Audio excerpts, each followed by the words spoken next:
Okay, 2023.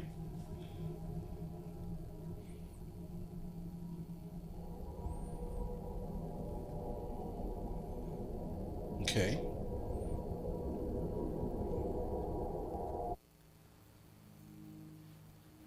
Good evening, ladies and gentlemen. This is Eve Zarifa with Channel 11, bringing you a world-exclusive interview with the most elusive superstar in the history of music, the king of pop, Michael Jackson. Really quickly, guys, I want to go ahead and say one quick thing. I would have definitely pulled her off of the green screen just a little bit more, so there was no like bleed coming through, guys. You get what I mean here? It's just me. This is just what I do, guys, right? Also, I would probably do some like negative fill, also to kind of, well, again, mitigate some of the spill. Either way, let's continue. In the history of music, the king of pop, Michael Jackson. I'm here inside Michael Jackson's chalet home in an undisclosed location deep within the Swiss Alps. For nearly 15 years, since the completion of his record-breaking This Is It tour, Michael Jackson has not granted an interview, nor been seen in public. All right, so we're setting up the premise. Tonight, his silence is broken. Tonight, Michael Jackson will reveal himself as he has never done before, and will, I hope, continue to surprise, enlighten, and entertain us. Ladies and gentlemen, Bro, get off my screen. Michael Jackson, the king of pop.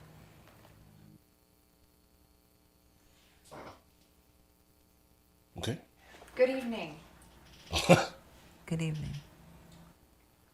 So how are you doing? I'm doing very well, Eve. Thank you for asking. I'm doing very well. I suppose we should get the obvious out of the way first.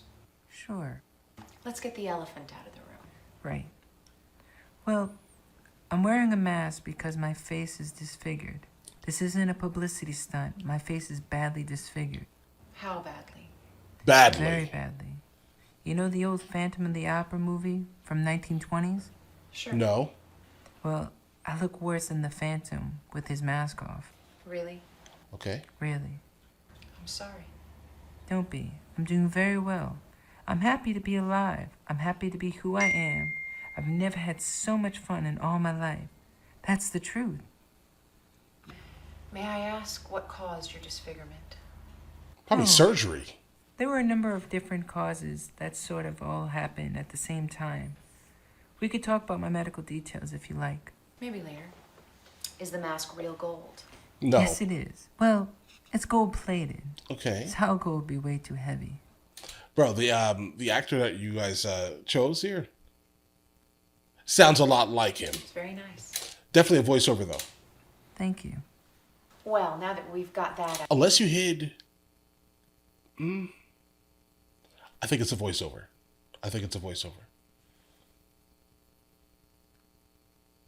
Yeah, I think it's a voiceover. Out of the way, do you want to start at the beginning? Sure. Let's start at the beginning. Well, my name is Michael Joseph Jackson. Okay. And I was born in Gary, Indiana, the 7th of my parents' 9 children. My That's a father, lot Joe of Jackson, kids. worked in a steel mill and also played in a local R&B band. He would... What did your mother work as? At the time, my mother worked in a department store. My mother is a saint. And you lived on Jackson Street, right? Oh, yeah. We lived on a street called Jackson Street, coincidentally. Imagine 9 kids living in a 2-bedroom house. We had to wait in That's line rough. to take baths. 11 people is a lot for a 2-bedroom house. A little Yeah. excessive. Our family's house in Garrett was tiny. But at the time, it seemed much larger to me. Did you have many friends? I didn't I have... think generally things are, they feel much larger when you're younger. It seemed much larger to me. Did you have many friends? I didn't have friends when I was little. My brothers were my friends. I had some great times with my brothers. We played in the snow, had pillow fights. It got pretty rough sometimes. Is that real footage? At what age did you officially join the Jackson 5? I guess when I was around 5 or 6. But I'll tell you what I usually say to people when they ask me about the early years of the Jackson 5. I was so little that I really don't remember much about it. I just sang and danced, and I didn't understand why people were applauding and clapping and screaming. I really never thought about it. I just did it, and it came out. And at the time, your father was your manager, right? Yeah, he spent a lot of time and money working with us. He'd sit at home with us every day after school and critique us. If you messed up, you get hit. Sometimes with the belt, sometimes with a switch. Marlon was the one who got in trouble all the time. He was very strict, very hard, and very stern. Well, he mellowed out a lot. He was tough, the toughest person I've ever met. I hate to judge him, but I would have done things a lot different as a father. I never felt love from him. But you I don't know, bro. He did a lot of terrible things, though. Like as a father, I'm not sure as a father what you should ever want to do is hang your kid over a balcony under any circumstance. I mean, I don't care how good of a hold you have on the kid. Let's just not do that. love from your mother. Absolutely. My mother always made sure that all of her children felt loved. My mother is a saint. And your mother made all your clothes, right? Right. When we performed a talent contest, we really looked amazingly professional. Really amazingly professional. What songs did you perform? We did songs that people knew from the radio or songs my father knew were already classics. For example? Well, we won the citywide talent show when I was 8 with our version of Temptation's song, My Girl. What do you remember about the 60s? Well, we came in the tail end of the Guys, you did really good research. 60s. I'm a child of the 70s. Because I think I knew basically the bare minimum about this man, right? But I guess something tells me we're about to learn a lot regarding him. All right, let's go. But I remember what we were wearing, kind of like dashikis and bell-bottom pants. And I just remember the love from the public was very great and accepting of what we had to offer. It was wonderful. There's a lot of wonderment in being famous. I mean, you travel the world, you meet famous people, you go places, it's great. But then there's the other side, which I'm not complaining about. There's a lot of rehearsal, and you have to put a lot of your time. Right, it's a lot of and work. give a lot of yourself. You can imagine. While specifically not trying to create parasocial relationships everywhere you go, I can see that. That's a very important thing. I think if you were at the level that Michael Jackson was, I mean, it was probably to the point. Well, how about this? He was probably to the point where, under no circumstance could he even have any type of idle conversation with people, guys. I remember going to the Motown record store. They'll always remember that and there think was that a they know park him. across the street, and I'd see all these children playing. And it made me so sad that I would have to work instead. I just stared at them in wonder. I can't imagine such freedom, such carefree life. So there were sad moments in my childhood. Was there anything that you found gratifying? Was there anything that I found gratifying? Well, being listed in the Guinness Book of World Records, that was very gratifying. Was he? Here's the thing. For what? Ever since I was a little boy, I have dreamt of creating the biggest selling record of all time. I remember going swimming as a child and making a wish before I jump into the pool. I'd stretch my arms out as if I'm sending it through right into space, and then I'd dive into the water. And I believed that it was possible. So when Thriller became the biggest selling album of all time, it was listed in the Guinness Book of World Records. And that fact even appeared on the cover the way I imagined it. I was so happy, you have no idea. I felt on top of the world. But was there anything from the early years of the Jackson 5 that you found gratifying? Well, I used to watch a Jackson 5 cartoon. It was so much fun being made into a cartoon. It was like a fantasy come true. It was a cartoon? We didn't have to do anything. They just animated us and used our songs off the album that we recorded. I think I felt more special about that than any of the awards and hit records. Have you seen the Jackson 5 cartoon? No, I've seen the first episode. Did you no. like it? I did like it. Didn't know it Very existed. creative and apocryphal origin story of the Jacksons. Right. It all started with the snake. Do you remember how you really got signed to Motown? I actually remember the Motown meeting quite vividly. I remember Barry Gordy sitting us all down and saying that we're going to make history together. It was like a fairy tale come true, listening to this powerful, talented man tell us we're going to be very big. Oh, like this The was like first record will be number a one. really real The thing. second record will be number Bro, how many seasons is that? What's one. going on here? and Hold so on. will your third record. This is almost unheard of in those days, but he was right. I Want You Back was One released season. in November of 1969 and went straight to number one. Our next single, ABC, came out in March 1970s and also went to number one. And well, I'll Be There was our real breakthrough song. It was the one that said, "We're here to stay." It was number one for 5 weeks. So Diana Ross didn't really discover you first. Right. But she was incredibly supportive. Our first album was called Diana Ross Presents the Jackson 5. She helped take care of us for more than a year. Great play. While my parents sold the house in Indiana. Like utilizing someone who was already kind of famously known, utilizing their name to be like, this person presents. That was super smart. And look for a like house marketing in wise. California. Did you like moving to California? To come from a part of Indiana which is so urban and often bleak, and to land in Southern California was like having the world transform into a wonderful dream. We were all struck by California. Trees had oranges in the middle of winter. There were palm trees, beautiful sunsets. I can And the imagine. weather was so warm. Let me be completely honest here. Like, if you guys have ever been in that region, yeah, there's a gigantic difference between anything California oriented and basically anywhere, and Gary, Indiana. Complete blight.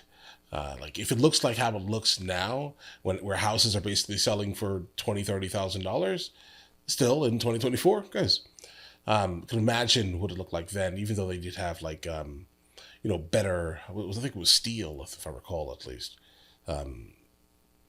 They had better manufacturing in the area. They had better We were jobs. all over the place. Disneyland, the beach. My brothers loved it too. In the early days, we were all together all the time. We'd ride horses or watch movies. We did everything together. As soon as someone said, "I'm going swimming," we'd all yell, "Me too!"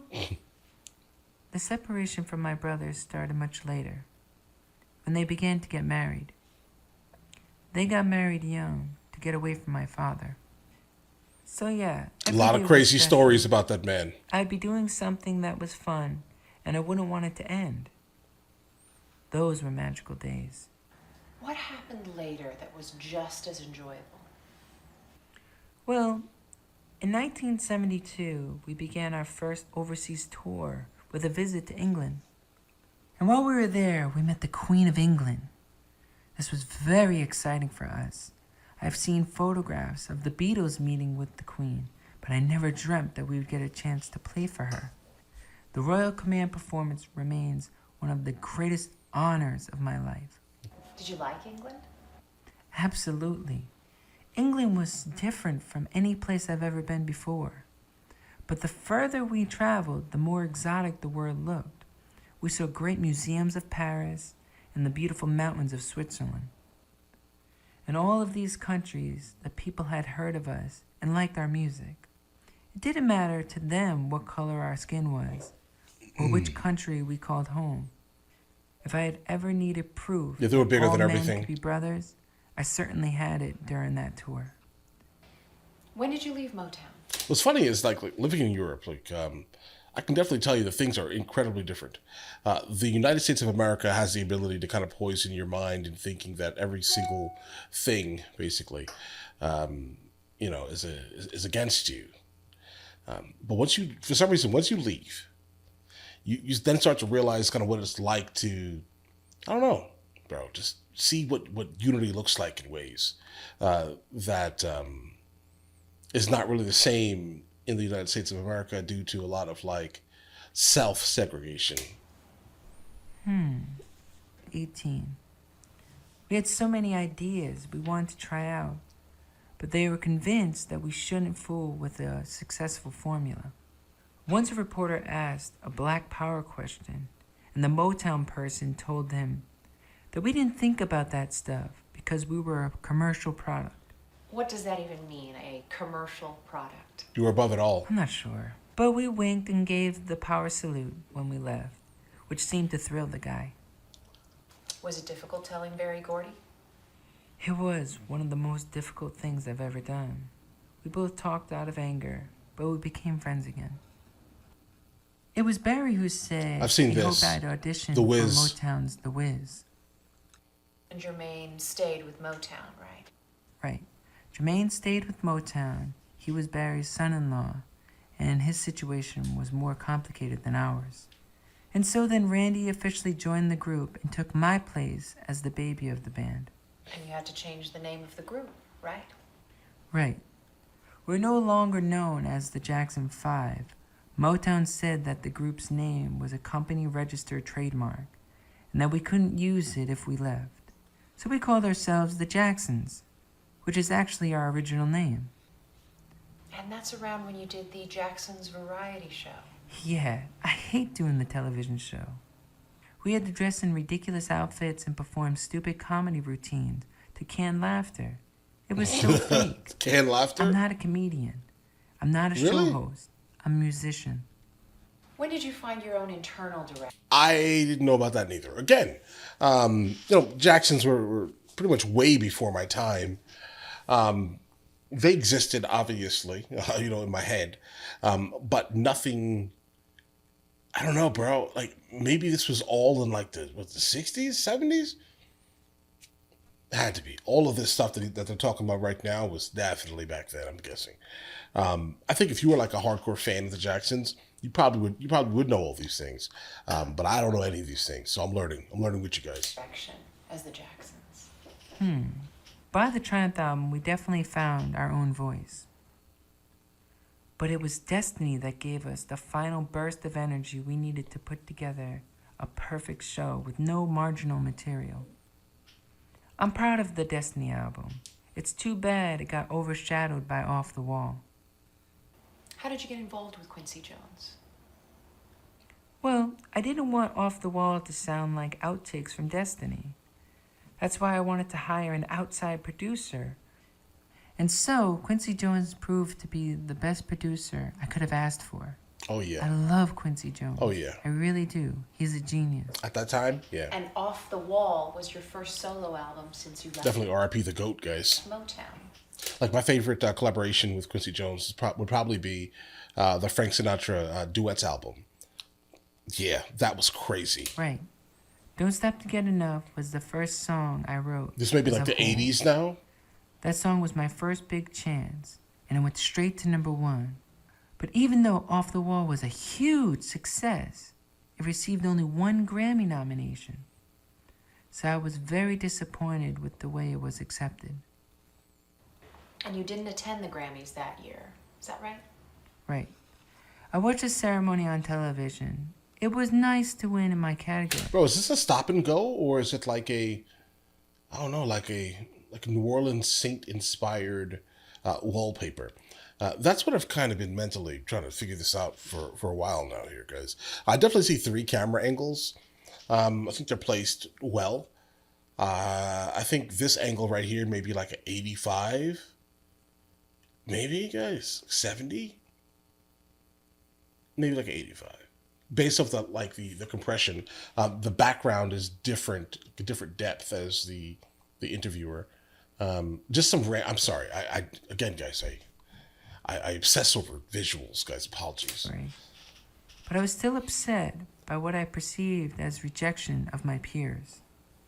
That experience. But I do think, like, as an overall interview look, this shot looks good, very good. I probably would have pulled them off of. Again, it is very important to pull people off of the background so you have some separation. I have no idea what this actual set looked like, right?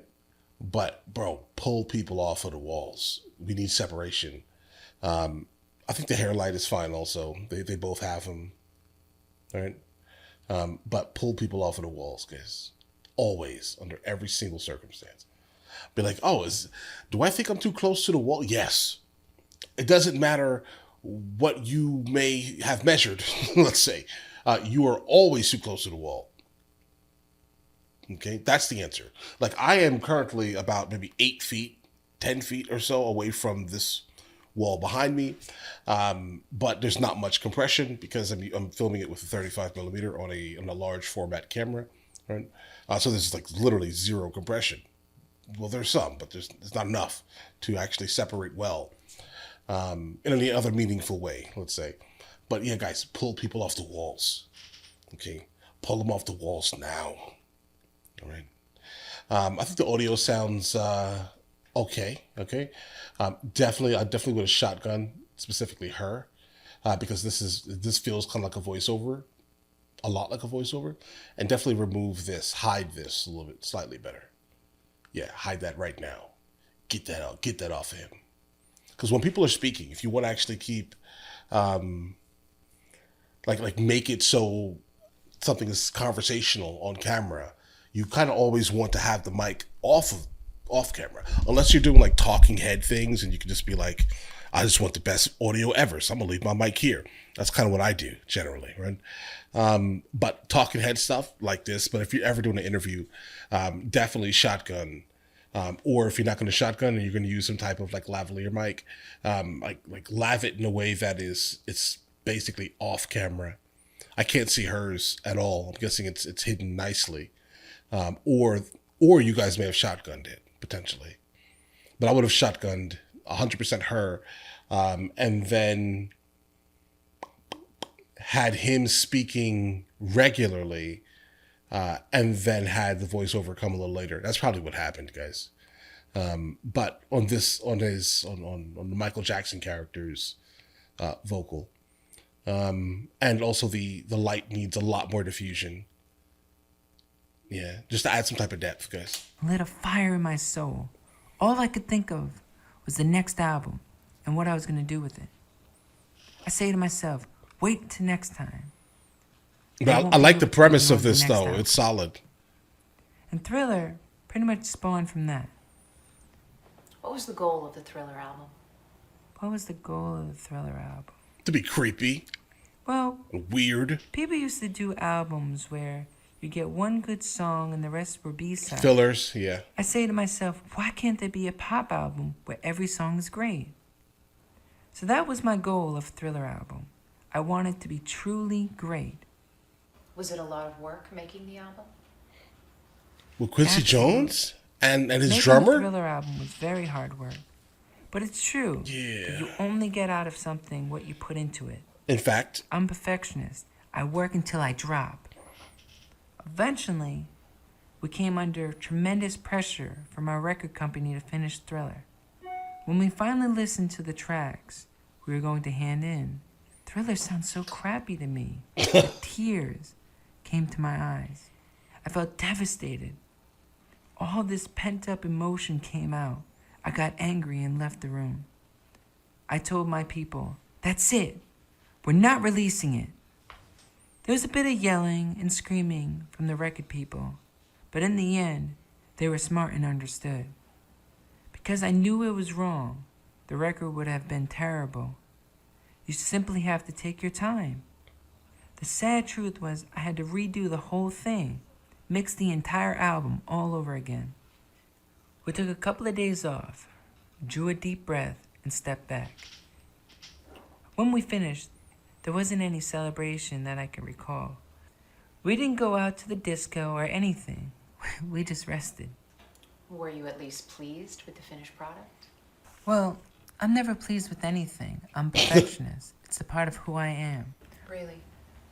Well, considering the amount of work I put into a project, I'm never pleased with anything. People just see the outcome of work and never see the side of the work you go through to produce that outcome. Sure. When I have a great idea, I have an iron will. Were the music videos part of the original concept? Yes, Are there 2 cameras on her? the 3 videos that came out of Thriller, Billie Jean, Beat It, and Thriller, were all part of my original concept for the album. You know, why work so hard on an album and then produce a terrible... I like this ECU though, guys. I do. I like that. I love that secondary shot, guys. It feels like maybe like an 85mm lens. Again, I'm stuck in that based off of like the compression way it looks kind of, or at least 70 to 100. Let's just say it could be somewhere in there also. And then there's like an additional punch in that's happening digitally. Beat It, and Thriller were all part of my original concept for the album. You know... Yeah, this is like a second shot, guys. It's framed well. You're in thirds. Why work... Solid headspace. Smart because the MJ character is basically on the left, the right. And of course, she's not but looking left, but her left. Great shot. Work so hard on an album and then produce a terrible video. I remember the first time I saw MTV. My brother Jackie came and said, "Are you watching that show on TV? All they do is play music." I put it on, and I thought the concept was very interesting. I thought if I were going to do one, I would do something with a little entertainment value. Something with a beginning, a middle, and an ending, like a short film. What was the goal of the Thriller video? My main goal for Thriller's short film was to do something that would be scary and exciting. What about the Beat It video? The Beat It short film is another concept I came up with. I wanted real gang members, so we round up some of the toughest gangs in Los Angeles. Why? Put them to work on the video. Really? It turned out to be a good idea. They don't look very tough. The effect is menacing. You can really feel the experience of the streets. You know those kids are tough. It was nothing like actors acting. Were you scared? Maybe a little at first. That was great, though, But we seriously. came to realize very quickly the gang members were actually very polite and humble. During breaks, they all cleaned up and put their trays away. It was very sweet. They're a nice bunch of guys. Like all of us, they just wanted to be seen. I've always wondered if they got the same message from the song that I did. Is it safe to say you knew the Thriller album was going to be a hit? I don't think so. I don't think the listeners caught the same thing that I think MJ was attempting to get, right? I think that we just all thought that they were like really good actors, let's say. I think so. Yes, not to be arrogant, but yes, because I know great material when I hear it. I'm a visionary in that sense. Needless to say, you attended the Grammys that year. Right. I had gotten a record 13 nominations for Thriller. Man, what a feeling. To work so hard on something. Super young give Quincy so Jones. Much, and to succeed. Well, I felt he was like a 40. marathon runner breaking the tape at a finish line. That's the realization of a dream. That's powerful stuff. When we walked in, we got a huge applause. People were really excited. Everyone involved with Thriller was floating on air. It was wonderful. All evening, I've been going up to the stage and collecting awards with my sunglasses on. Finally, when Thriller won the best album, I went up to accept it and I took off my glasses. And the girls in the back row just went crazy. Why did you wear sunglasses in public as often as you did? Well, I wear sunglasses in public as often as I do because I simply don't like to have to constantly look everyone in the eye. It's a way to concealing just a little bit of myself. Okay. So you won a record-breaking 8 Grammy Awards. Right. And after all that, then there was the Victory Tour. I did 55 shows with my brothers over the course of 5 months. And the world was just getting really, really wild at that time. It was the biggest tour any group has ever done, in huge outdoor stadiums all over America and And you Canada. packed them out, too. We wrote records everywhere we played. Madison Square Garden, the Montreal Olympic Stadium, you name it. I felt on top of the world in those days. You were. At moments like that, I feel so honored, so happy. It makes all the work seem worthwhile. The Victory Tour was one of the greatest pinnacles of my success. It was just a phenomenal pinnacle. My dreams had come true. With that, let's take a short break and be back with more of Michael Jackson, the King of Pop. And they're coming together to rumble, to fight. And my objective is to, I'm telling them, don't fight, turn the other cheek. I mean, it's your brother you're killing. And, I do it in aggressive beat and rhythm and dancing and everything. You got real gang members there, too. Yeah, we have real gang members integrated in with dancers. We got lots of real gang members in there. Do crowds worry you? Not on tour. I get afraid of, I don't know people. I get afraid of people sometimes. I mean, yeah, you brought gang members near you. Why would you do that in the first place? I mean, I mean, artistically, sure, why not, right? But why would you want them near you? Bring them on tour, bro. Why would you ask that question?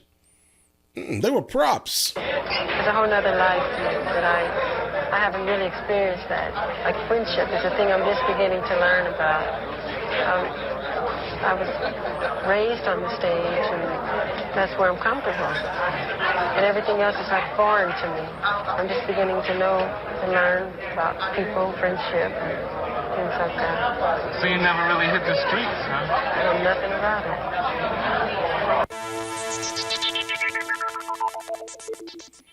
Never really hit the streets. Why would he?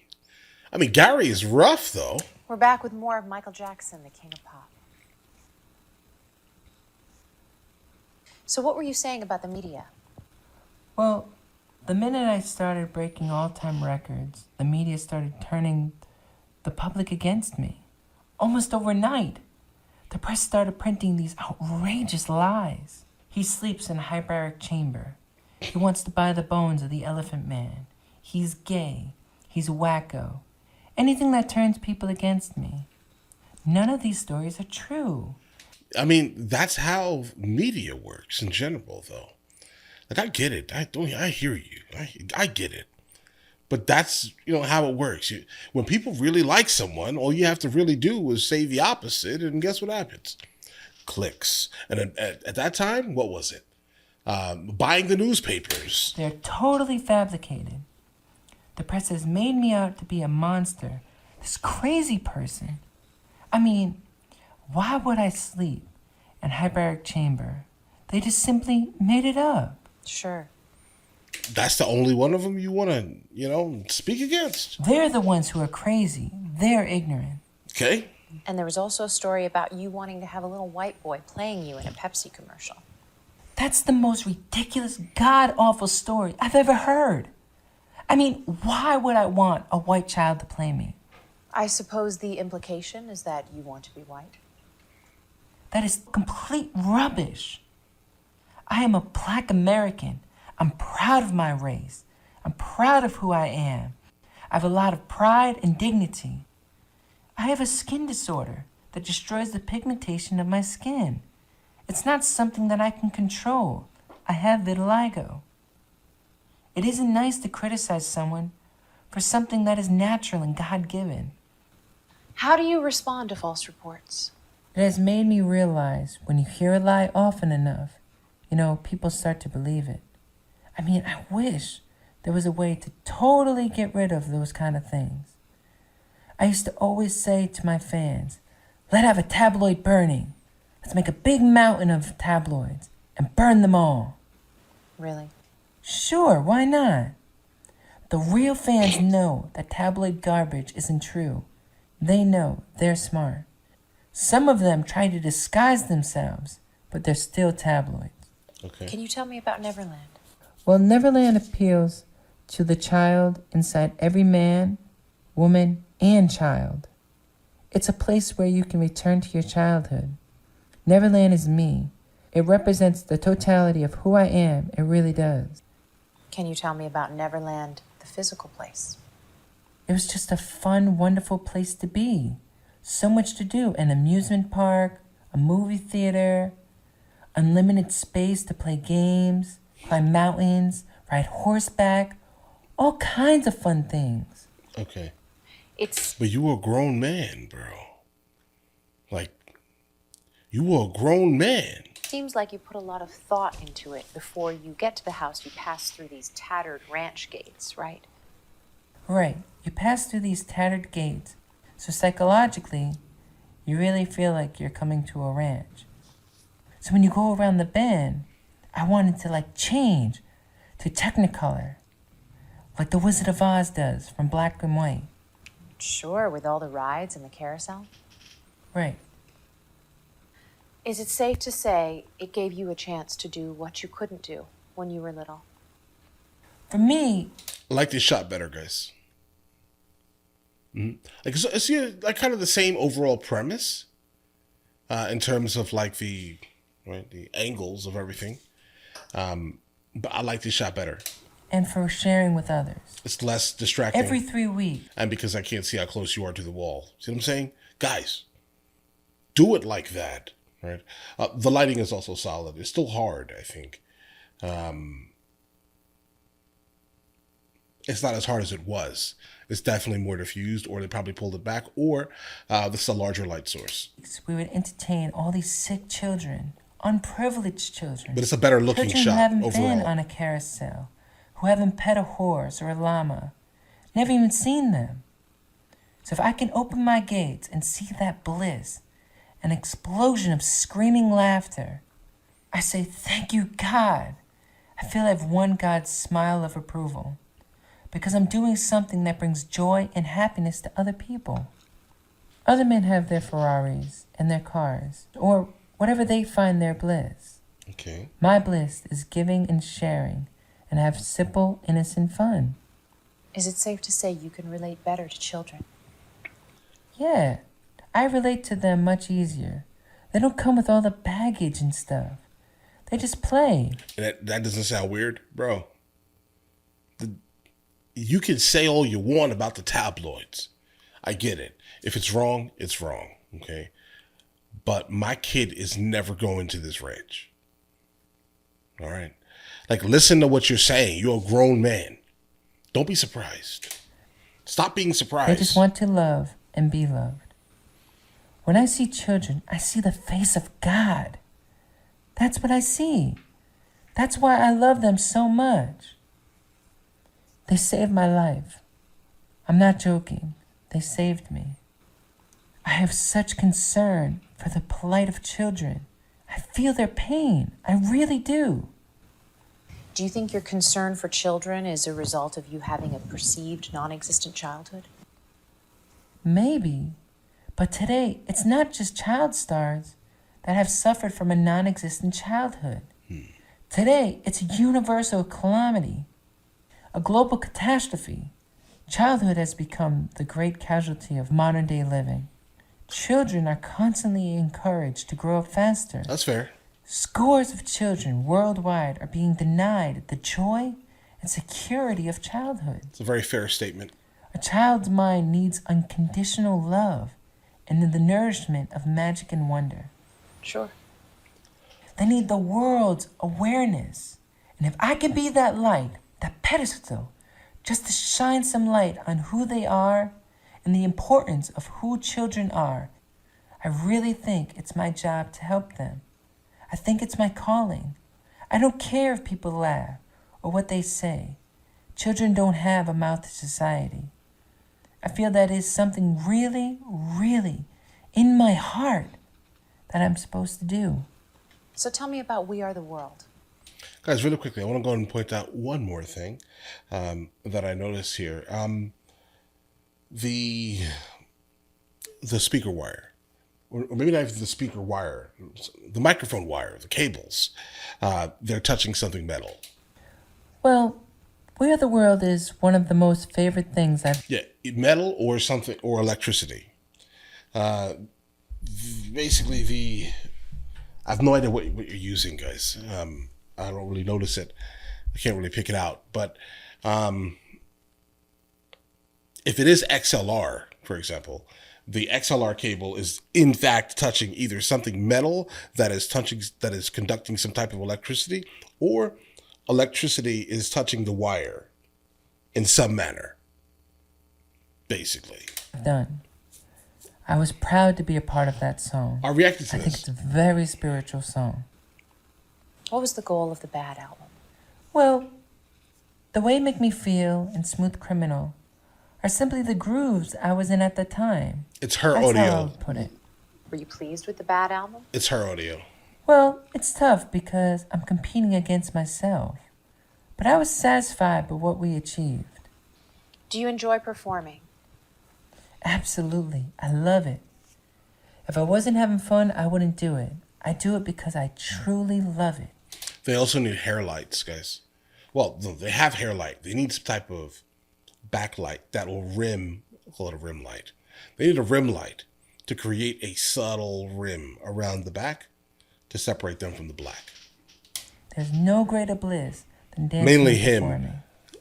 It's like a celebration. And when you're caught up in that place where certain performers go, it's like being in a trance. Certain performances, like the Motown 25, when I did the moonwalk for the first time on stage, I just remember opening my eyes at the end of the piece and seeing a sea of people standing up and applauding. I was surprised because I was in another world right in the moment. You're connected to a higher source, and you just go with the moment, at one with the moment. And the audience is up there with you. The audience plays off that. There's like a telepathy going on, like fish swimming in a school. They're on the same line. Sure. That's fair. You're above it all. It's gone. The point of no return. It's so wonderful. It is divine. It is pure. It is revelation. It's a divine energy. Some people look down on it. Religions sometimes look down on it because they try to say it's demonic. It's the devil. It isn't. It is godlike. It is pure godlike energy. You feel God's light. So it's safe to say you're still very religious. Well, it depends on what you mean by religious.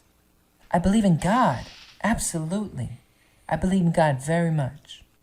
But you're no longer part of the Jehovah's Witness Church. Right. What was it like being raised a strict Jehovah's Witness? Well, going to Kingdom Hall was a treat. It was a chance for me to be normal. The church elders treated me as same as they treated everyone else. I would have was never Brother guessed that. Jackson, simply human, sharing a day with God. I did not know that. Did you do anything special on Sundays?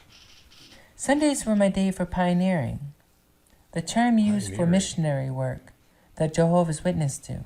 Okay. We would spend the day in the suburbs of Southern California, Knocking on people's going doors. door to door, or making the rounds of local shopping malls, distributing our Watchtower magazine. Okay. Really? Yeah, I would don my disguise of a fat suit, wig, beard, and glasses, and head off to the shopping malls and go door to door in the suburbs. Really? Yeah, the funny thing is no adult ever suspected who this strange bearded man was. But the children, with their extra intuition, knew right away. By the second round of shopping mall, I would find myself trailed by 8 or 9 children, like the Pied Piper. They would follow and whisper. Is that a and real giggle. story, They guys? wouldn't reveal my secret to their parents. Really? Yeah, I continue my pioneering work. Yeah, I'm not sure I'm letting my kid follow any grown man with a fat suit and a beard anywhere. I'm gonna be honest. We're not doing that. All right. I think people need to take better care and of what their kids are doing at all times of the day. That's it. All right. I don't understand this story. For years and years after my solo career has been launched, up till 1991, around the time of the Dangerous Tour. Okay. That's very interesting. Now we're Do you 91. often wear disguises? I do disguise for different reasons. I like to study people, be like a fly on the wall, even if it's just 2 old ladies sitting on a bench, because I don't know what it's like to fit in everyday situation. That's actually exactly what I do a lot of the times that I'm in Europe. specifically during the summertime. Everyone is outside. They're having a grand old time, right? Walking down the strip. And I'm just like watching people, right? I'm like, what are they doing? Right? In my head, I create entire lives for these people. I don't know. I create entire lives, what they're doing later, and all types of things. People watching is some of the best thing, some of the best activity you can probably do ever. Right? Helps your imagination. One time, I was in a record store, completely disguised, and these girls were pulling out my album, talking all about me. I literally was next to them. It was wonderful. I loved it. Did people ever realize that you were disguised? Sometimes you can trick a guy quicker than you can trick a girl. Girls are very smart, you know. May I ask why you left the Jehovah's Witness Church? Well, there were So girls and children. a number of reasons. Such as? She basically asked the same question twice, but worded it differently. Well, because they can discriminate sometimes in the wrong way. In what? Well, because they One second. can discriminate for a number of reasons. Such as? Well, because they can discriminate sometimes in the wrong way. In what way? Like Halloween. I missed out on Halloween for years, and now I do it. It's sweet to go door to door and people give you candy. We need more of that in the world. If a grown man comes, or a grown man, or a grown adjacent individual, right, at least, comes to my door asking for candy, I'm saying no. Get off my front porch. Fake Michael Jackson. Cry behind my mask. I really do. The kids come, they open their bags, and they go, "Oh, look at that little one." And it's just so sweet, the way that they respond. That part of America I'm proud of. Were there any church teachings that you disagreed with? Sure. Such as? Like the story of Adam and Eve and the snake. Okay. I think that myth is very misunderstood. The snake may be the oldest victim of bad press. That's interesting. The venom doesn't help. Okay. The fact that when snakes are babies and they're venomous, they tend to be more dangerous than the adult snakes are. Why? Because they cannot regulate how much venom to inject into something. So they will literally obliterate you. They will end your existence. Right? The fact that if you even remove the head off of the snake, you have to bury the head of the snake. Why? Because it can still bite you, bro. Snake didn't get bad press. Okay? Nope. It did not. I remember having a got accurate problem with that press. story, even as a child. Okay? Was it difficult leaving the church? Absolutely. But I was comforted by the belief that God exists in my heart. But wait, no, answer the question. Problem with that story, even as a child. Okay? Was it What was the difficult problem? leaving the church? Absolutely. But I was comforted by the belief that God exists in my heart and in my music. And beauty, not only in a building, but I still miss the sense of community that I felt there. I could have really used their support. And my Okay, listen. Pretty modest interview lady. You're fired. Ask him the question and force the answer out of him. and beauty, not only in a building, but I still miss the sense of community that I felt there.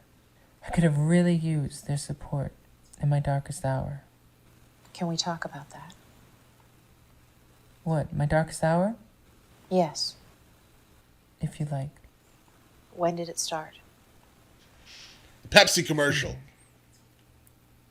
It's hard to say. Perhaps with the first accusation of child molestation? Oh, okay, we're just starting there. Okay. Or maybe before. It's hard to say. Can you tell me about the first accusation? Oh, I was blatantly extorted. But you settled, right? Yes. Can I ask why you settled? You mean, why did I settle if I was innocent? Yes. Didn't want his name dragged through the mud. I just want to get on with my life. Because I knew how it would look. This could be something that could go on for years. And I didn't want to do a long, drawn-out thing. All these lies in these tabloid shows. Just lies, lies, lies. Because I knew how it would look.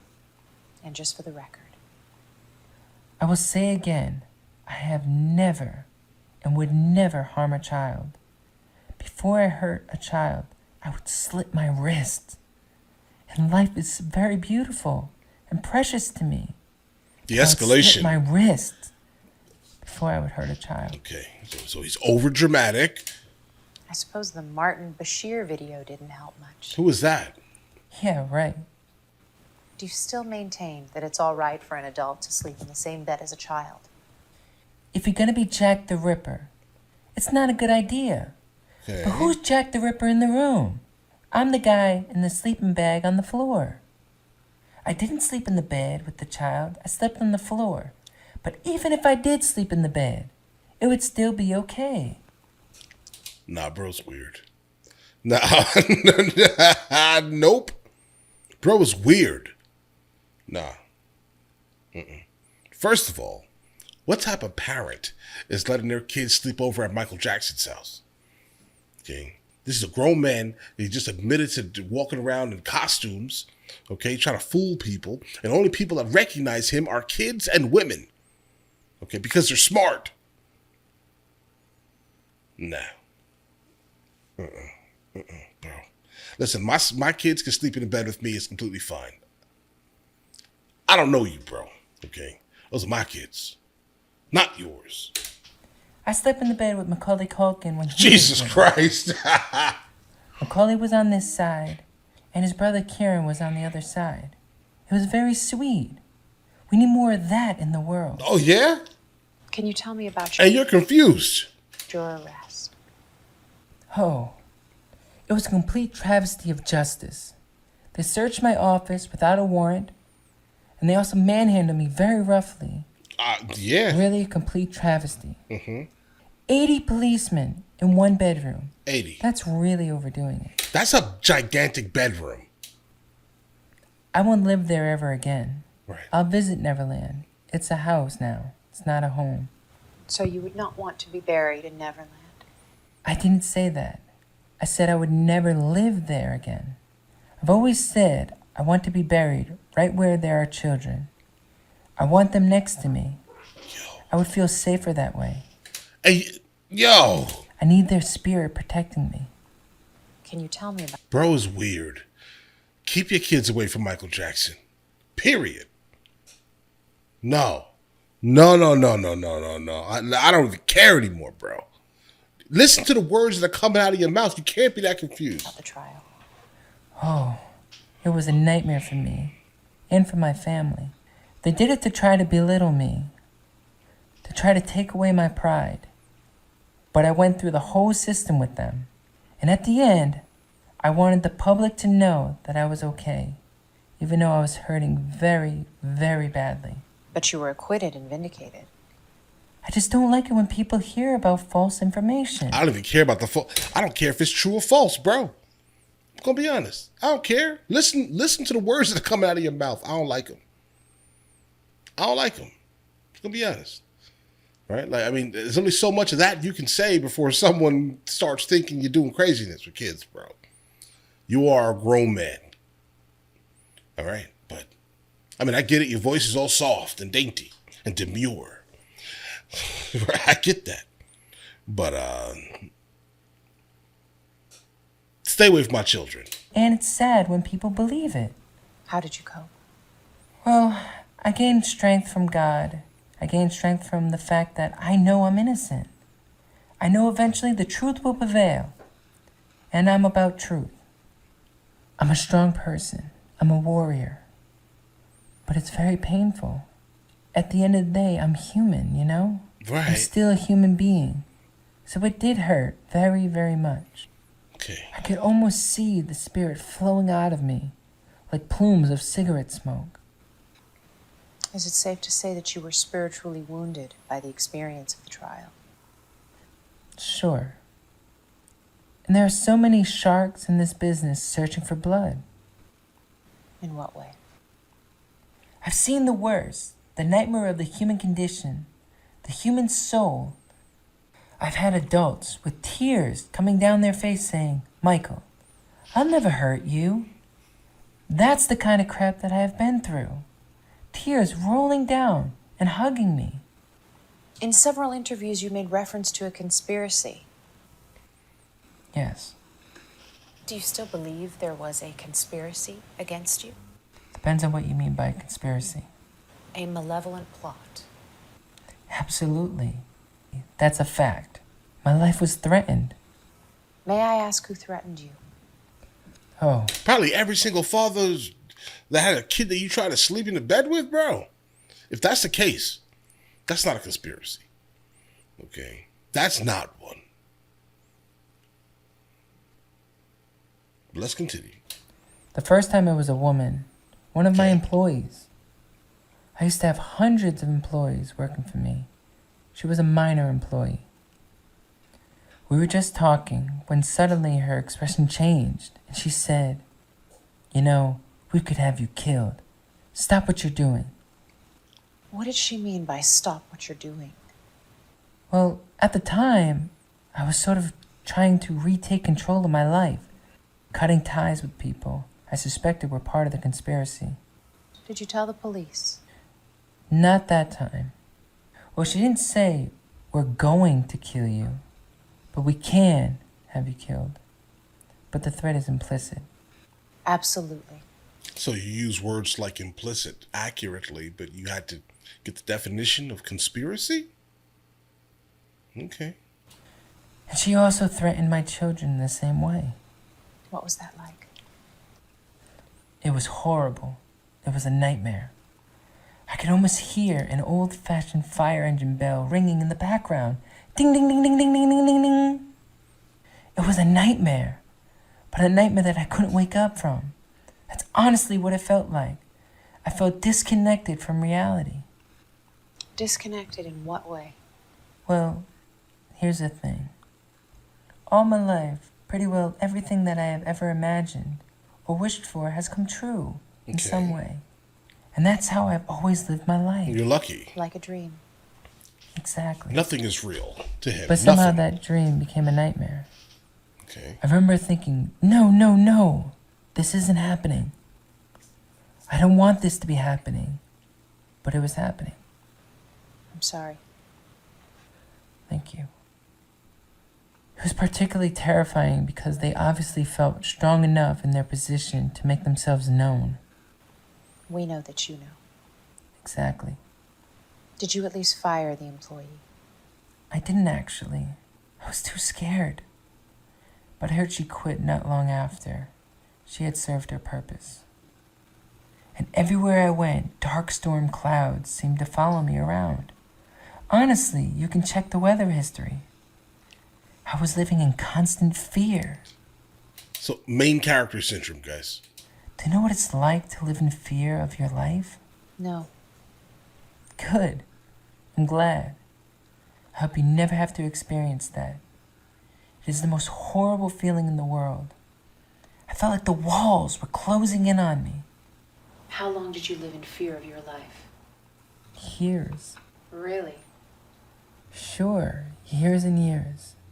I've been through hell and back. And anybody else would be dead as a junkie right now who has been through what I've been through. They tried their hardest. How did you cope? I would think about flying through the air with the wind in my face. I would imagine flying in Africa. I would go way up high, and I'm so happy up there. I think the feeling of flight is one of the most wonderful things I have discovered. It's freedom. It's bliss. It's quintessential bliss. It's the height of fun. Do you still think about flying? No, because now I feel that free all the time. Okay. I really do. It's wonderful. I'm doing very well. No care in the world. I'm glad to hear that. Thank you. So you were using painkillers to escape from reality? Right. These were drugs that were prescribed by a doctor for physical pain. These were very strong drugs, like propofol and lorazepam. Can you tell me about the This Is It tour? Sure. We did 50 concerts over 8 months in the O2 Arena. in London, England. 50 concerts, that's a lot of shows. Yeah, it started out as only 10, but they all sold out less than an hour. Was it a lot of work? Not really. I'm most I would comfortable think on so. stage, but the preparation for the tour was a lot of work. When I take on a project, I believe in it 100%. I really put my soul into it. I die for it. That's how much I love the fans. Do you think you risked your life? Sure, but it's all for love, Love. It was a particularly stressful time because I was secretly making arrangements to disappear, to go into hiding. Really? Oh. I suppose if they had suspected, I wouldn't be here talking with you today. How soon after the final This Is It concert until you disappeared? The same night. Really? Yeah, the same night. My children were already there because they had appeared on stage with me. So after the final encore, I went backstage and the adrenaline was still flowing, and I knew it was time to go. I could almost hear Beat It playing in the background. You know, just beat it. Just beat it. Sure. Bro, everyone knows that song. Okay? Everyone. So I took a deep breath and I headed for the door. And I could hear them calling out to me, Michael, Michael, you can't just leave. Michael, you have a contract. I could tell from the desperation in their voice that I had fooled them. What did they mean by you have a contract? Well, I had agreed to do these post-concert interviews so that no one would suspect anything was out of the ordinary. Really? Yeah. They even tried calling out to my kids, but I was like, just keep walking, Prince. And he understood. So yeah, we took the tunnel the same night, stayed in Paris a few days to make sure we weren't followed, and then we came here to Switzerland. With that, let's take a short break and be back with more of Michael Jackson, the King of Pop. This is absolutely not. You know what? Nothing to do with politics or communism or fascism. Well, at all. The critics have said that it's the most boldly vainglorious self-deification a pop singer ever undertook with a straight face. Good. That's what I wanted. For the controversy? Yeah. And they for the fell into my trap. For the people who say that I wanted everybody's attention. I'll believe it. That's what people, at his status, basically, that's what they We're do. We're back guys. with more of Michael Jackson, the King of Pop. So, how did you adjust to retirement? Well, the first 2 years were kind of like a transition period. I was selling off property and possessions and settling various lawsuits. And because of the pending lawsuits, you can't return to the United States, right? Yes, but that's okay. I don't care to stay in America anymore. It was reported in the media that you were selling your possessions because you were broke. That is a tabloid's lie. I mean, why would I be broke? I own 50% of the Sony catalog. It's a huge catalog and very valuable. Right. I sold my possessions because there were things I didn't need anymore. I even donated most of the profits to charity, honestly. You know, just enough to live modestly and make sure that my children are financially protected. So the first 2 years were a transition period. Right. There was still some residual fear because I lived in fear for years and years, like I was saying before. But after a while, I remember thinking, you're safe, you're safe. They don't know where you are. You're safe, you're safe. And after that, I just remember feeling an overwhelming rush of jubilation. And then a state of indescribable bliss and sacredness.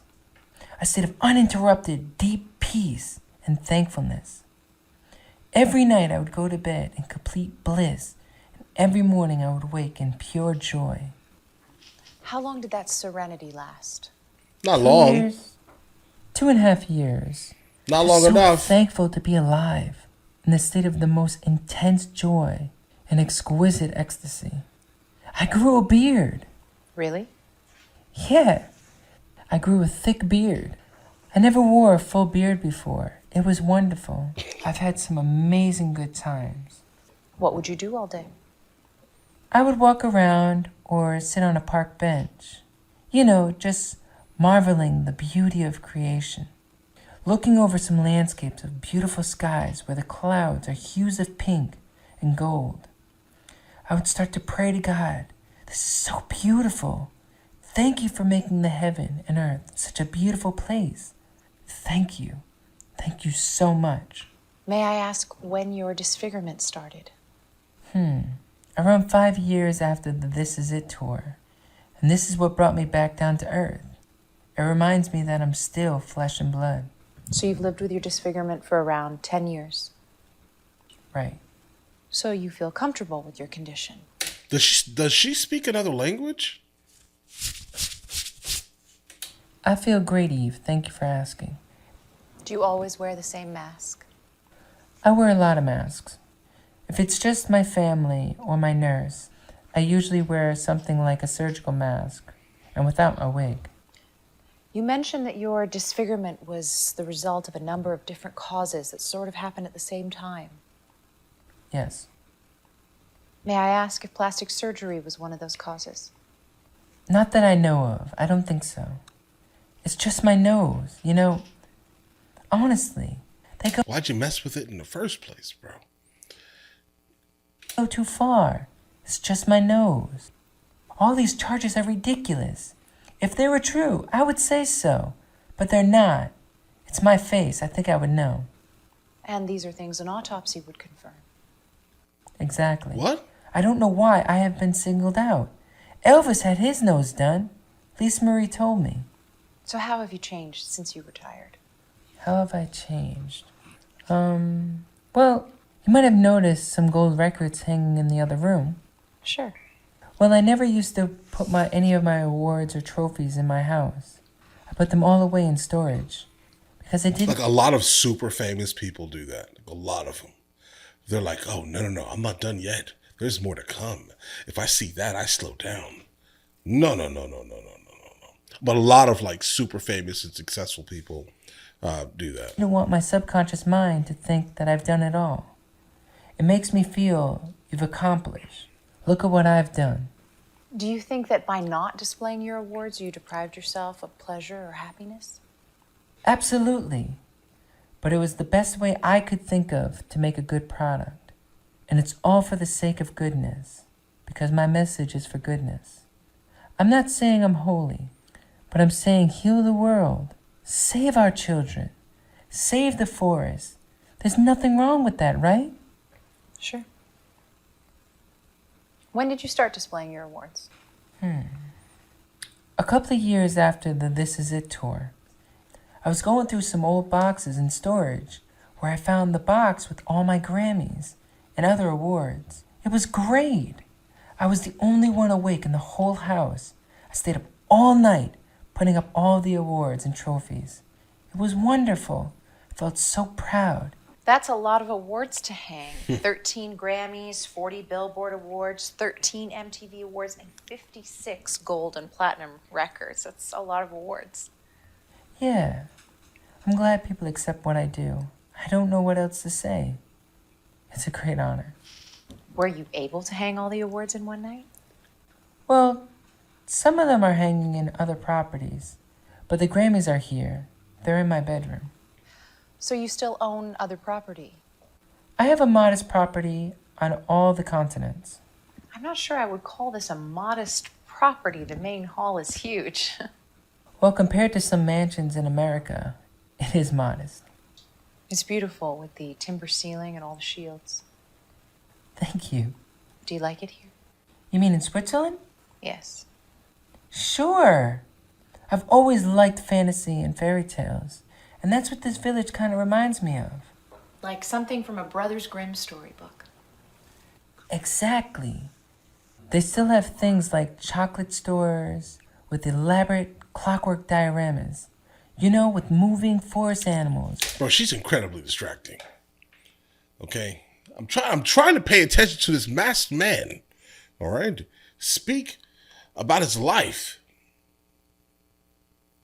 She's incredibly distracting. Why'd you do this? I mean, I understand the concept of visual interest. I get it, right? But And lumberjack gnomes. I would have loved to have seen things like that as a child. And of course, the mountains are beautiful. You saw the view, right? It is hard to miss. I wake up to that view every morning. Also, I spent a lot of time in Africa. I'm going to be honest. Exactly what he is saying is the reason why when I am in Spain, I live in a very small village on the top of a mountain. And all we do is go to the rooftop of our house and look out and see the Sierra Nevada mountain range literally surround us in almost 360, guys. Yeah, it's something different. It is just something different, bro. What he's saying is accurate. It looks like a fairy tale, bro. Right? You look down and you're just like, oh, look, there's a river that flows right through. I'm telling you. Right? Spectacular. The scenery is beautiful. Oh, yeah. But I'm totally allergic to the sun. So what else is different? Okay. I will write, direct, Oh, because of the melanin. produce movies. Really? Really. I love film very, very much. Mm-hmm. I think it's the most expressive of all the art mediums. In film, you live in the moment. For 2 hours, you can be transported to another place. Films can What take is you this? anywhere. And man, they're in the palm of your hand. It's unbelievable. I like to get 6 great movies behind me. What sort of movies are you going to make? All my stories are going to be from the Guys. perspective of children and how they see the world, because that's what I can relate to. I also want to do one adult film, just to show that I can. An adult film? What are you talking about? I've always wanted to do film, but the tours got in the way. Are there any Double down on that question, ma'am. Ask him what exactly he means by adult film. filmmakers that have influenced you? Absolutely. I love all the greats. The greatest education in the world is watching a master at work. For example? I always say the guy who designs the roller coaster is the real showman. First he takes you up, way up, and you go, oh my God, why did I do this? And you go straight down, and then a little bit, and maybe upside down. That guy's a real showman. This bro is so The guy who weird. creates the dips, because he understands rhythm and structure. Okay. And that's very important. Do you watch any contemporary movies? Not many. So many people are doing the same thing. Sure bet, only the public gets bored, of course. What music do you listen to? I actually mostly listen to classical music. Really? Yeah, I love all the greats. I love, of course, all the Beatles stuff. I love the Beatles music. Is that why you bought him? I love all the early Motown, Sam Cooke, the Famous Flames. I love a lot of the show tune writers. I love melody, English melody, and the rhythm of Africa, which is the root of rhythm. Africa is music. It is the origin. It is the dawn of existence. So when you speak of Africa, where exactly are you talking about? Because if you've been on that continent, it is ginormous. Okay. Which part of Africa are you referring to? Because the rhythm that exists within Ethiopia, Eritrea, bro, is not the same rhythm that exists in Benin, Cape Verde. Let's just go ahead and say, and Togo and Benin, let's say specifically. Like it's such a different thing. And it also doesn't have anything to do with the rhythm that exists in Algeria or Morocco or even Egypt. Which rhythm are you talking about? Because some have rhythm and some don't. They say the harmonies of the angelic choir are incredibly complex, This sounds like he's just specifically talking about South Africa. but the rhythm is simple. Do you listen to any contemporary music? I don't really listen to a lot of music today, but there is some good music being made. The Heaven 17 and Johnny Burnaway. Oh yeah, Johnny Burnaway's great. Very creative. Who? Yeah, I love an artist who doesn't play it safe. Okay. Can you tell me about the songwriting process? Well, the songwriting process is something very difficult to explain. I let nature take its course. I don't force it. It has to be given to you. It's the most spiritual thing in the world. And you're just the medium through which the song comes. Exactly. An instrument of nature. Sometimes I hear everything in the totality. What the strings are doing, the bass, the drums, the lyrics. The heaven drops it right into my lap. That is art at its highest form. The real gems come that way. Who do you admire? Who do I admire? I love people who have really contributed to the pleasure and happiness of the planet Okay. and mankind. People with light, from Gandhi to Martin Luther King, Gandhi. Charlie Chaplin. I love Charlie Chaplin with all my heart. Walt Disney. These are people with light. These are my people. Okay. I'm not trying to put my name with Gandhi or Christ. I mean, to be honest, your name kind of is with Gandhi, right? Gandhi liked the young ones. Gandhi is a bad guy. I'm not going to say you're a bad guy specifically, allegedly. Who knows, right? But you say a lot of weird things that could easily fit into the realm of the despicable person Gandhi was. All right? Yeah. Ugh, Gandhi. But all right. Sure. I try to imitate Jesus. I'm not saying I'm Jesus. Sure. So Are you're there going to any be Bible godlike. stories that you kinda. like? Absolutely. I love when Jesus says to the apostles, unless you become like this little child, not childish, but childlike. Okay. Any other stories? Sure, I love the Sermon on the Mount. I love when Jesus says, first remove the log from your own eye. I thought that was the perfect thing to say. That is real power.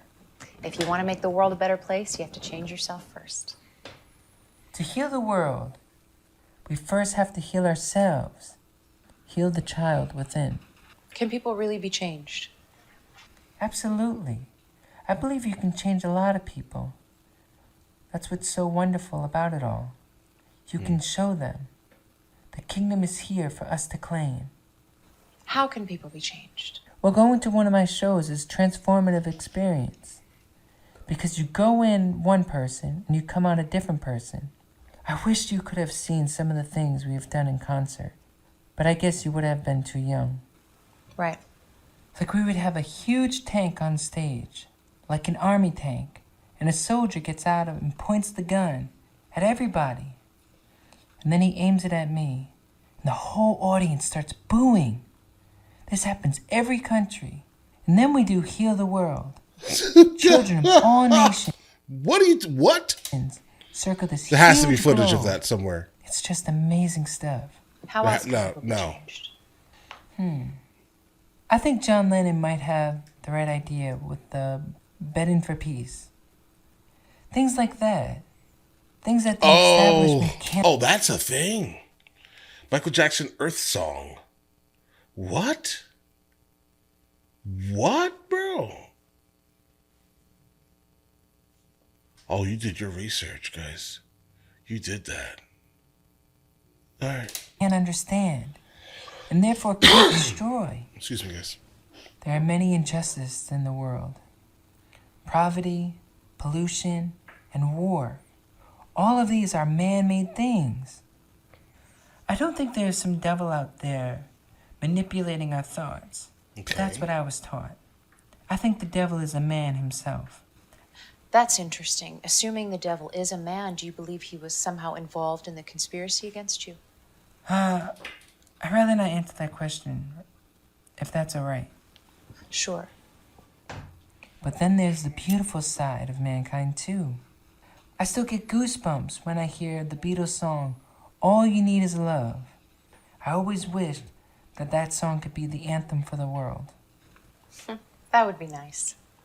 Okay. There have been some amazing growths in technology. There's a lot of contradictions in the statements, right? I mean, he mentions that he's not broke, right? And when he was called broke, he immediately took offense to the fact that they're calling him broke. The problem is, okay, sir, you're kind of looking to kind of reach for, let's say, egalitarianism, peace and love, and everything is shared type of thing. But the problem is that you can't exist how you exist if the world was any different than it is. To be honest, like look at societies that shun the concept of celebrity, the concept of taking images of yourselves, the concept of kind of making yourself different than someone else. Guys, look at these societies. You would never be who you are in those societies, right? The fact is that the society that he it sounds like he hates so much, let's say, has put him in a position where he can even be having the conversation that he's having. You get what I'm saying here, guys? I'm not broke. I own half of Sony's masters. We know. And if you didn't like the concept of poverty, you could probably, in fact, give all that away. Just a thought. But either way, let's continue. A lot of people say things like this. This is just the tip of the iceberg. I hope I'm around to see it. Do you have any regrets? No, not really. I wouldn't change the past if I could. I'm enjoying myself. I mean, it sounds like you also regret the nose job.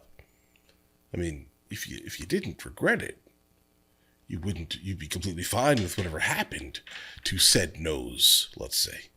Right? If it fell off, bro. Right? That's the current state of your nose. You regret getting a nose job.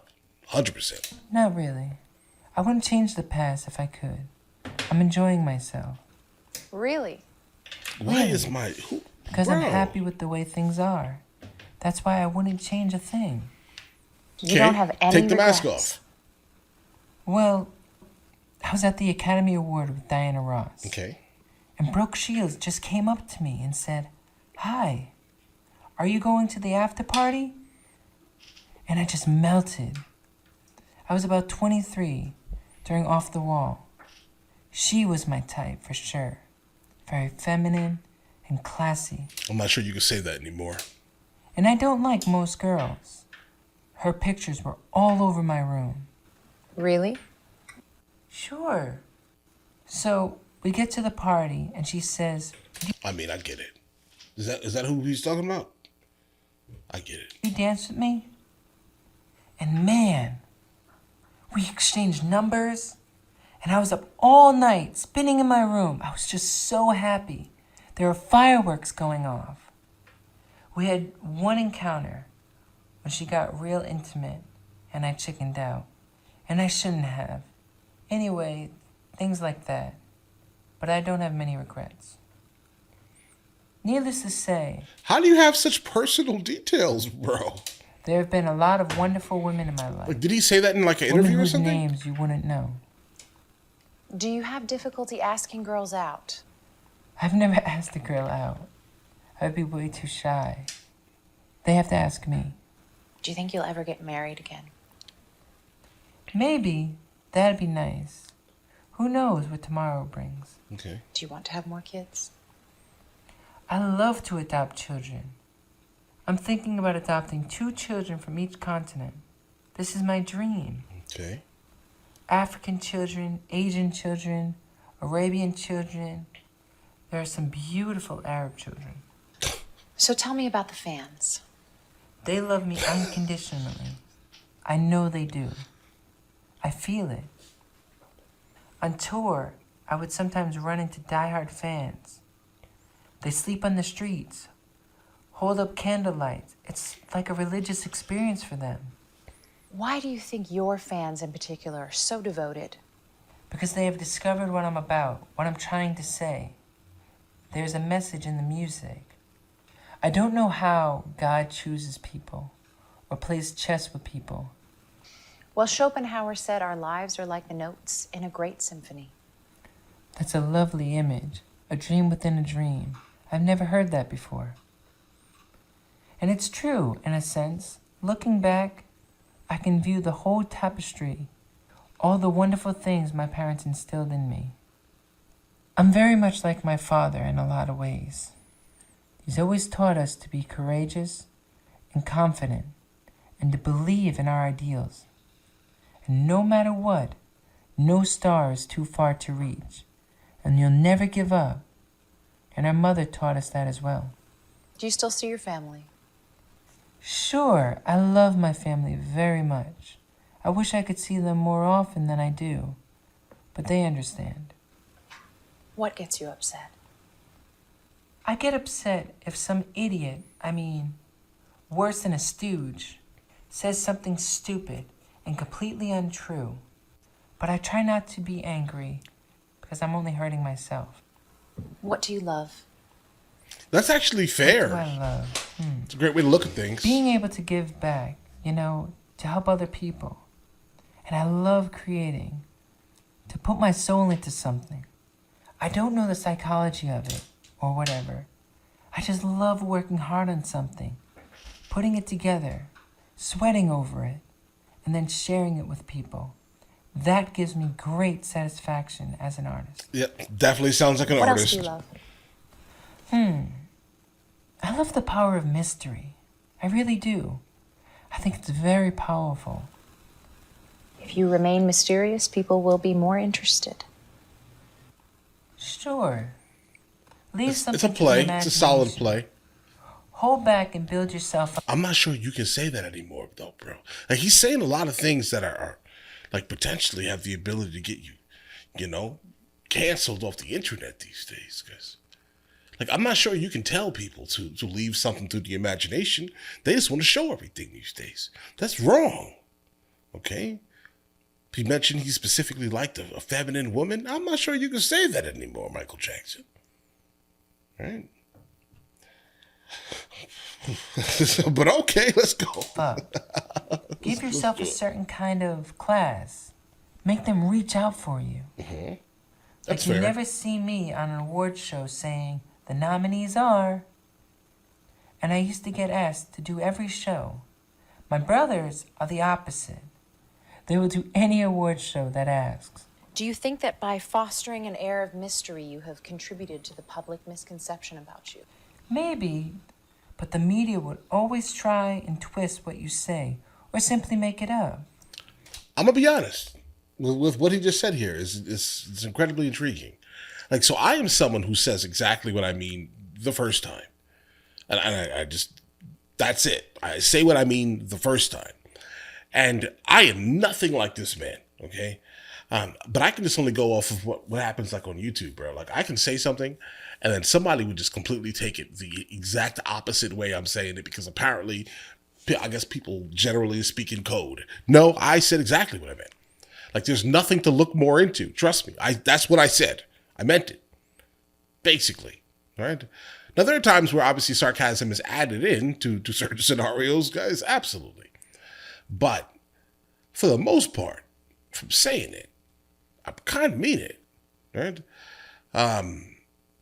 There's no wonder here.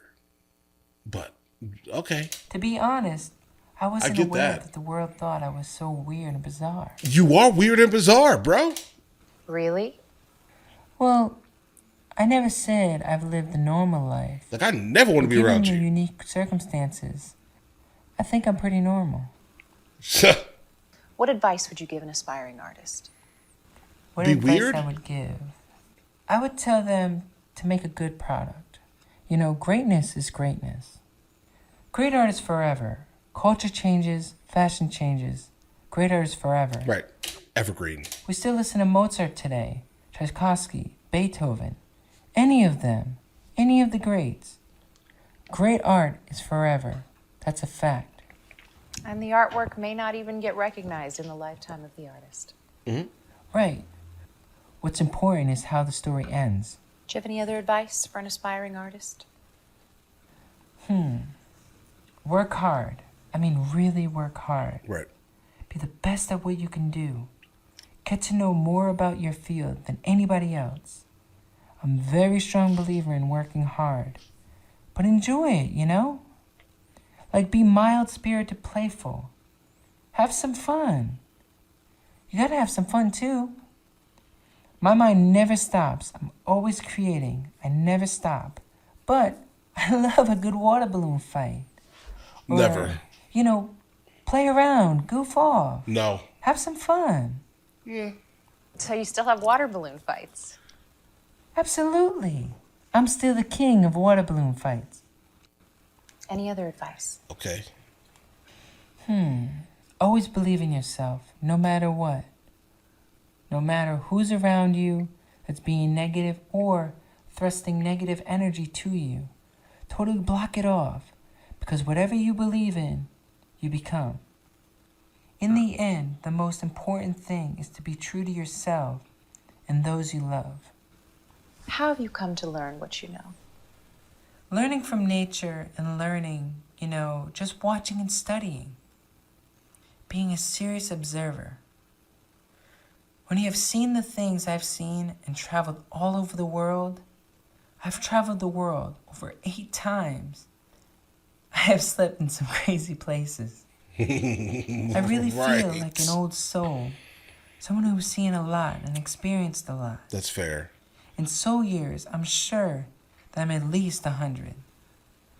Well, I don't feel like I'm talking to a 65-year-old. How is a 65-year-old supposed to act? That's I'm fair. not sure. I mean, age, they're just going to act what young was, let's say, in their era. Like, I don't think people generally act old, let's say. Just because they get older, they don't act older. They just act what young was or what young meant whenever they were raised.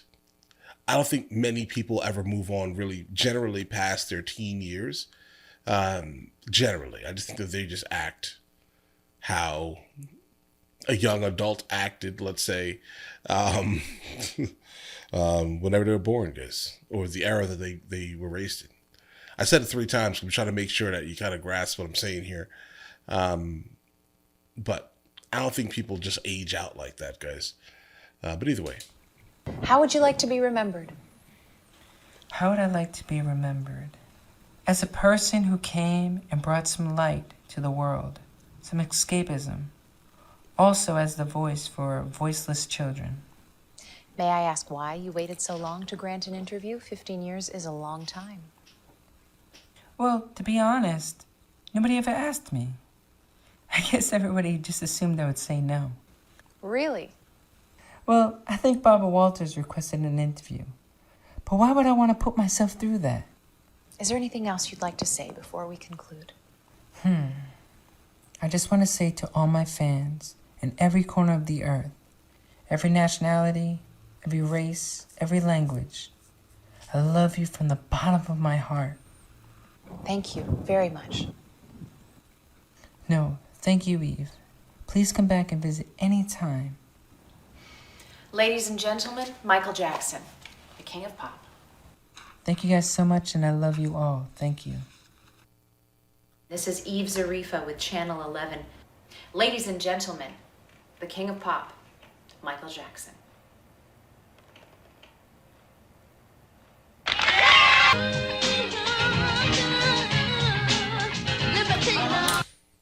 Sitara Hewitt. Sitara? Sitara. Nepalese? Pakistani? Sitara.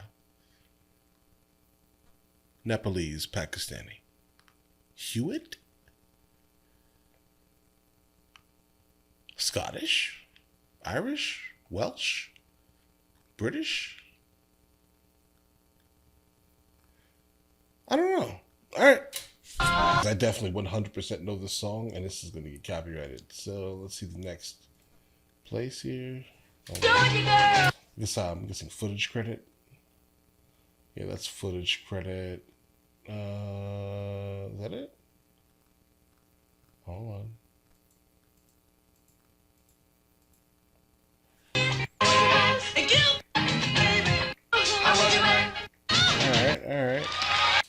All right, guys. Ooh. All right, so I think overall this was a solid idea, guys. Like as an independent film, I remember I haven't seen one of these type of things, let's say, since college. Absolutely, I have not seen one of these things since then. But I love the overall idea of it. Okay, in the beginning, it was, I think, like the shock and awe of actually experiencing something like this. And then as the story progresses, or how about this here? As the interview progresses, it becomes pretty obvious that everyone's going to get sucked into the interview. Why? Because it's someone who sounds just like Michael Jackson, right? Doing this, basically, right? So for a minute there, I forgot that it wasn't Michael Jackson. So great, good on you guys. I was getting angry at the guy, all right, because he was saying some craziness. I wanted to have a conversation with you, bro. It's very easy to hear this man speak and think nothing but negativity regarding him. And that's, I think, my truth here, okay? Once you started talking about the kids, I was basically out of your camp, okay? So part 1, solid, no doubt here. Part 2 is when things started getting a little spicy. All right, you answering questions, talking about the young ones. Listen, of course, people think your life is weird, bro. Okay, I hear you. You want to act as if you are innocent. I like that idea for you personally, but I'm not sure that I would want, again, any of my children to be in a bed with you, sir. All right, or in the same room with you with the door closed. Why is that happening? Okay, that's weird. Your father should have told you that. To be honest.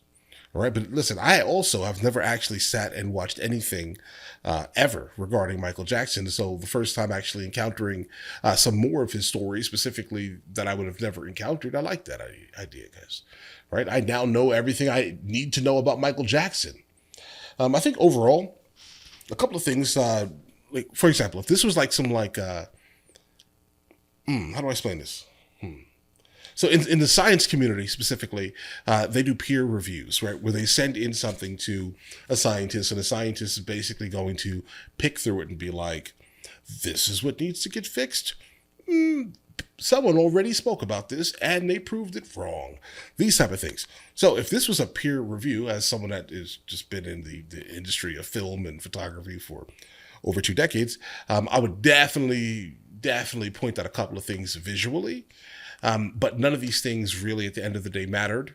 And I'm going to tell you why they don't matter. Normally, I think they would. I think they normally would. But I don't think they matter that much in this instance because of what, like stylistically this was, right? So don't get me wrong. I definitely would have done a couple of things different. But I'm just like a complete stickler for, making sure every single thing at all times is filmed adequately, depending on the circumstances, at least, right?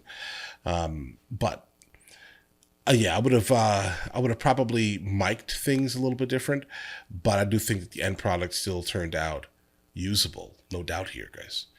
No doubt here. If you want to refilm it, though, I can give you some suggestions. But again, I'm not sure that's actually necessary. I'm just someone who likes overkilling every project that I've ever been associated with. Overkill. Oh, we're filming an interview? No problem. Ari packages. Bam. Grip trucks. I'm telling you, overkill. But I think it looked good regardless. The light was a little bit harsh though, guys. It was a little harsh, specifically on the first part one, and part 3 looked better than part 1, but no doubt the best overall look was part 2. And a lot of that had to do with the overall contrast that was being delivered kind of on screen, guys, right? A lot of contrast. It was that black, white, she was wearing blue, gray. It looks good. Skin tones look great. Overall, solid project, bro. Absolutely. But guys, listen, if you guys want to see the full-length reaction, it is on Patreon at the 2nd tier. I'll catch you guys later.